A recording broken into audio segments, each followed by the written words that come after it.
Alright, so this is my Project 83-ish ATC 70. I think it was 83 last time I checked. I know it was one of the last years made.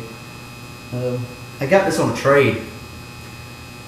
I had a motorized bar stool with like a 3.5 horse on it, and a guy offered me this and $500, so I took it. Didn't run. Took it out, took it around the pool one time, and it blew up. So I've rebuilt it, put a new carb on it, took it out, wouldn't take more than half throttle, and then it seems like something went wrong again. So I'm gonna try to, I've already checked the timing on it, I've already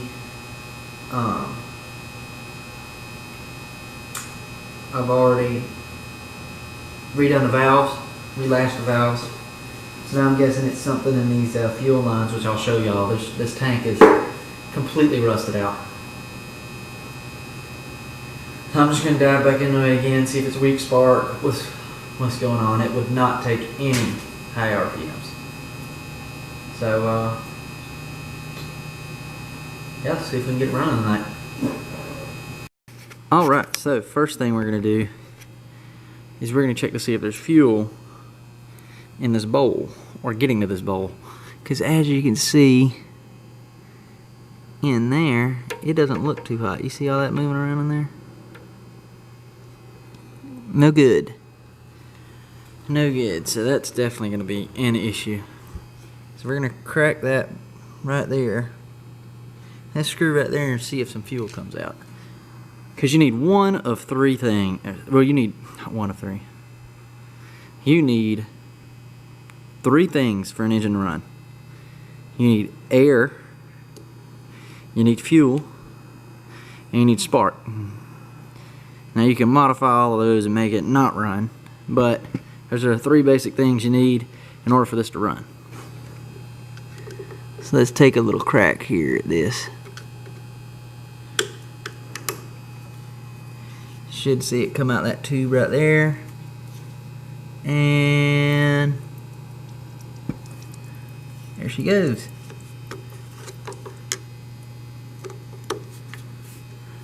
We've seen something there.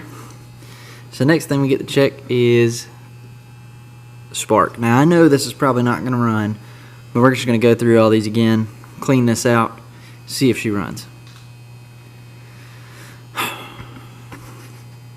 Alright, let's see if we can catch you get some sparky spark action on camera.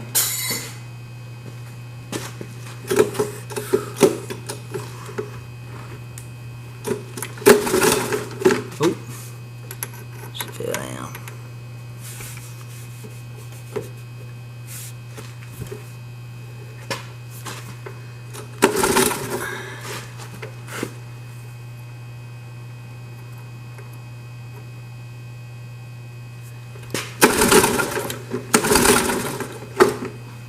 Looked like we had spark. I'm gonna make sure one more time. I was trying to let y'all see it more than I was myself.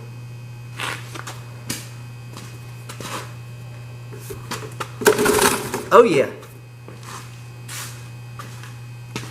Definitely got spark. Let's put that back in and give her a little, put a little gas in it, give her a little trial run. Oh, but first we're gonna take that off and empty all that out. Then put some fresh gas back in it. Alright, so I just got done draining it out. Still dripping a little bit there. But that gas looks a little cloudy. I don't know if it was something that was in the bottle already or what. But it's definitely cloudy. I'm going to let it settle and we'll see what's in it. But it don't look too good. Alright, so I just put one of these crappy little filters I had laying around, and as you can see, as soon as I started it, it got some rust in it. As soon as I let it flow. And then I just cracked the bowl, and I was still getting no fuel flowing out.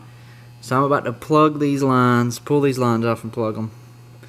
And then I'm going to pull this carb off and take a look at it, see what kind of crap got in there. because I'm not using the highest quality fuel filters here. The old ones right here. And as you can see, all that black stuff around the stem right there is just crud out of the tank. It is no bueno. Very no bueno. So I'll get to plugging these and then I'll video pulling this carb off. Alright, so we just got these two 10mm here. And then we just unscrew this throttle cable up here. And she should pop right on off.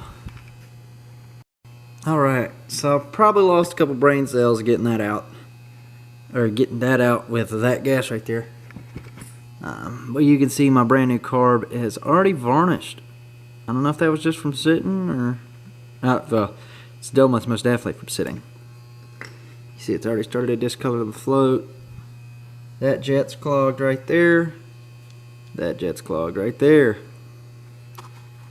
This is my idle jet, responsible for starting and idling. And this is the main jet. It's responsible for all the everything above idle, pretty much. So that one's clear, that one's not. And yeah, I just put that carb in my mouth. I think I'm losing brain cells as we speak. Alright, so I just got done cleaning this jet out. Let's see if I can show you.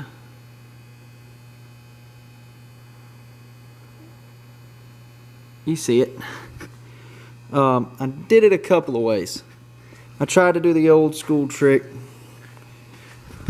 where if you ain't got the right tool to clean them, which I don't on me, you take a piece of wire like so. Let me turn over here. Take a piece of wire like so. Strip it down. And you stick it through here. And if the jet is big enough, which this being a 70, this jet is entirely too small for me to do this. I had to resort to a different tactic. So if you can't be gentle with it, you take like 100 psi shop air, shove that in the end right there, and just let her rip. And she popped right out. So I'm going to go clean the bowl, put this back in the carb, and put the carb back on, and we're going to see if we can get her to fire up. Oh, and we're going to check that flow of fuel coming out, see if the float's all dirtied up. Alright, got the carb on, got the fuel lines hooked up, got some rust in the line, but I really don't feel like getting messy tonight. We're about to try to crank this thing up. But first we're going to prime up the bowl. This is the drain line for the bowl.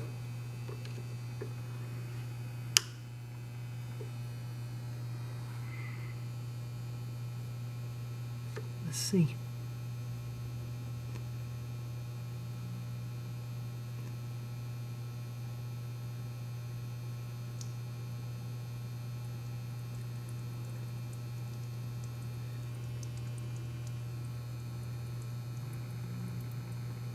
I'd like to see a better flow than that, but that looks full enough to me. Let's hope they don't have like a rogue spark and catch this thing on fire.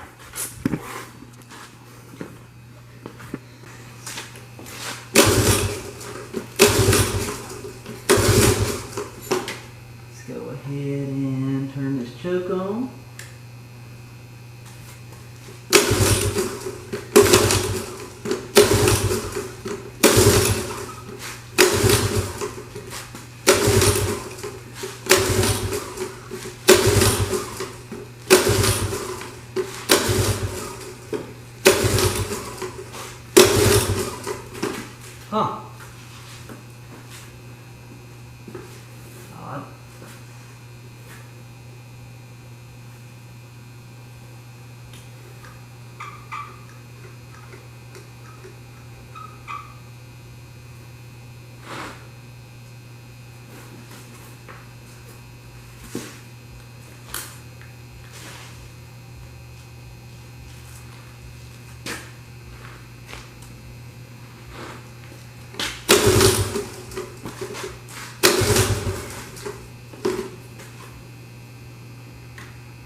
Alright, so that was a bit unsuccessful. What we're gonna do now is we're gonna check to see if there's gas on this plug. And if there was, then we're gonna do a compression test, see how much compression this thing's generating. Because it's got a spark, got air, got fuel, don't know what's up. Alright, so that plug right there is bone dry. No bueno. I'm going to try something real quick and see if that solves the problem. Because I do not have that boot on right there, and that could be the source of all my issues. Alright, so this is a compression tester. What it measures is how many PSI of compression that engine has. If it's too low, it just flat out won't run. Happen to be that it only has like 15 minutes of runtime on that top end rebuild, I would highly doubt it. But we're gonna try to do it, so I have to use this rubber tip because I don't have an adapter that small. So I'm gonna set you up on this right here and let you take a gander at what I'm doing. Oh, and you see that truck back there? That's that 66 Ford I've been talking about. Needs a few seals and stuff of that nature. It runs, I drove it over here.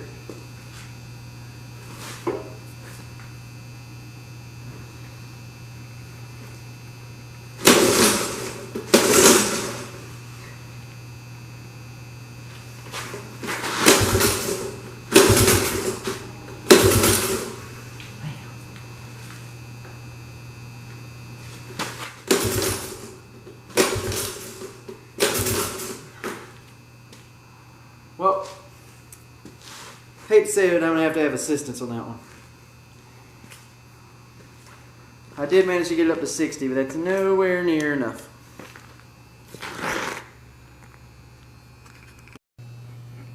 Alright, so I think that might be all for this one, for the night. It's about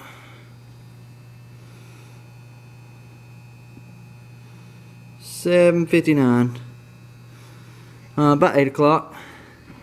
I can't get a compression reading. I know I just cleaned the carb, so it should be getting fuel, but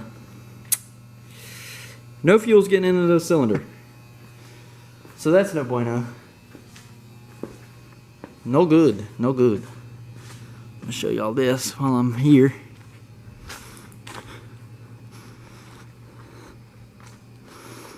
Got the old F100 out here. Wish you could see the interior. Well,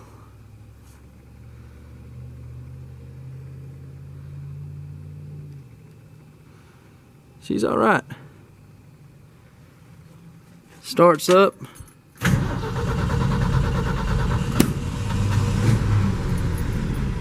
Pretty quick.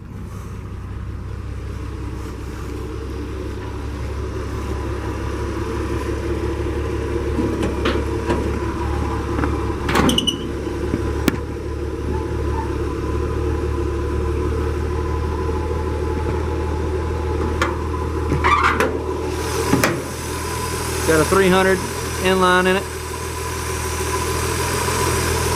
which I will have to say runs like a freaking sewing machine.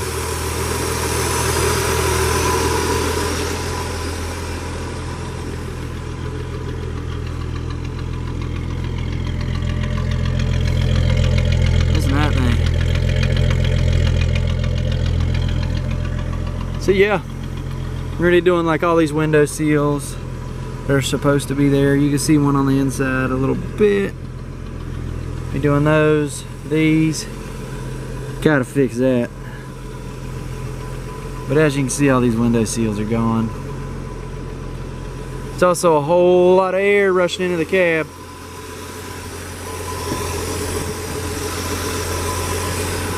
Guess we'll have to take a look at that at some point.